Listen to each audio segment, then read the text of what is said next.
نبی پاک صلی اللہ تعالیٰ علیہ وسلم کی زندگی میں بہترین نمونہ عمل ہے، بہترین۔ اگر کوئی شخص ایک خوبصورت ترین زندگی ترتیب دینا چاہے اور وہ محسوس کرے کہ زندگی باوقار بھی ہو، حسین بھی ہو، سکون والی بھی ہو، اور زندگی اس طرح کی ہو جس میں میری وجہ سے کسی کو تکلیف بھی نہ پہنچے، اور زندگی اس طرح کی ہو کہ میری وجہ بھی ہو جائے، اور میرا وجود ہو، میری صلاحیتوں کو زنگ نہ لگے، میں کچھ کر جاؤں، کچھ کر گزروں، زمانے کو کچھ دے جاؤں، ملت کے لیے، قوم کے لیے، وطن کے لیے، مذہب کے لیے، دین کے لیے، عقیدے کے لیے کوئی خدمات سر انجام دے جاؤں، میں کچھ نظریات میں بلندی پیدا کر جاؤں، میں کچھ کر جاؤں۔ اگر کچھ چاہے کہ میں کچھ کر جاؤں تو لقد کان لکم فی رسول اللہ اسوۃ حسنہ، پھر اس کے لیے میرے نبی پاک کی زندگی ایک بہترین نمونہ ہے، بہترین نمونہ۔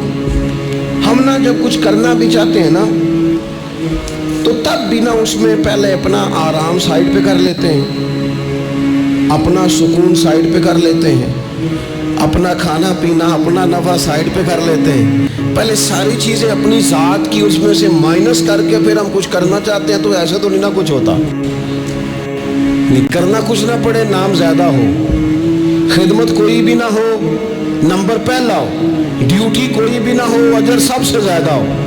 باتوں کے ساتھ جو لوگ پلاؤ پکاتے ہیں وہ زیادہ بھی گھی ڈال لیں تو خرچہ کوئی نہیں آتا، مسالہ جات مہنگے استعمال کریں، باتوں سے جو پلاؤ پکانا ہے۔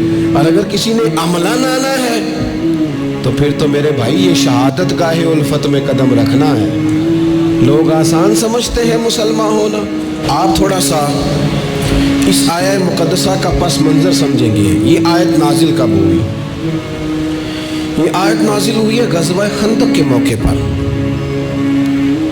سارے عرب قبائل جمع ہو کے یک بار کی انہوں نے حملہ کر دیا مدینہ طیبہ پہ، اور زمینی حقائق یہ ہیں، اندر کی صورتحال یہ ہے کہ یہودی جو بڑی دیر سے معاہدہ کیے ہوئے تھے مسلمانوں کے ساتھ، انہوں نے معاہدہ بھی توڑ دیا۔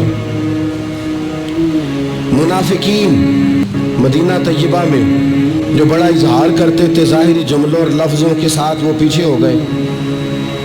قحط کا زمانہ ہے، معاشی حالات بھی بڑے سخت ہیں۔ اب ان حالات میں سارے کا سارا عرب کفر جو ہے وہ جمع ہو کے آ گیا۔ اب حضور نے ان کے خلاف کھڑے ہونا ہے، صحابہ کو جمع کیا گیا، مشاورت کی گئی، اب کیا کیا جائے۔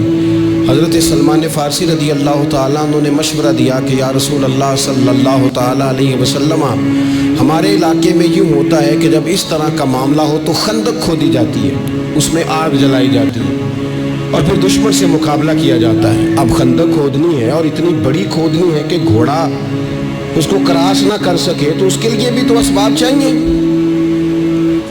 یعنی اندر بھی حالات اس طرح کے نہیں ہیں، جو مدینہ طیبہ کے اندر جو آبادیاں موجود ہیں وہ بھی سارے ظاہری طور پر ساتھ چھوڑ چکے ہیں، اور سامنے جو لوگ آئے ہیں وہ سارے جمع ہو کے یکبارگی آئے۔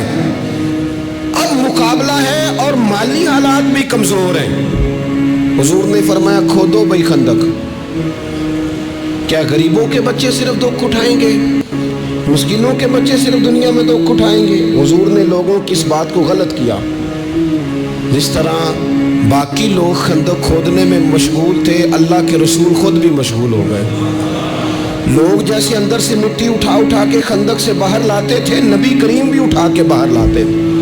جتنی محنت دوسرے کر رہے تھے حضور اس سے ڈبل کر رہے، بلکہ صحابہ فرماتے ہیں درمیان میں کچھ ایسی چٹانیں آئیں جو ہم سے نہیں ٹوٹتی تھی، تو حضور نے فرمایا مجھے دو نا تھوڑا، مجھے دو نا اوزار، میں تمہیں توڑ کے دیتا ہوں۔ حضور نے باقاعدہ عملاً اس میں کام کیا۔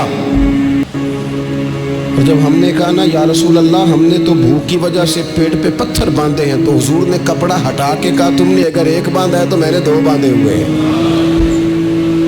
عملاً حضور نے حصہ لیا۔ ایک مہینہ پورا مدینہ طیبہ کا محاصرہ کیے رکھا کافروں نے، اور کڑاکے کی سردی، حالات اور طرح، ان سارے حالات میں یوں ڈٹ کے میرے رسول کریم نے مقابلہ کیا،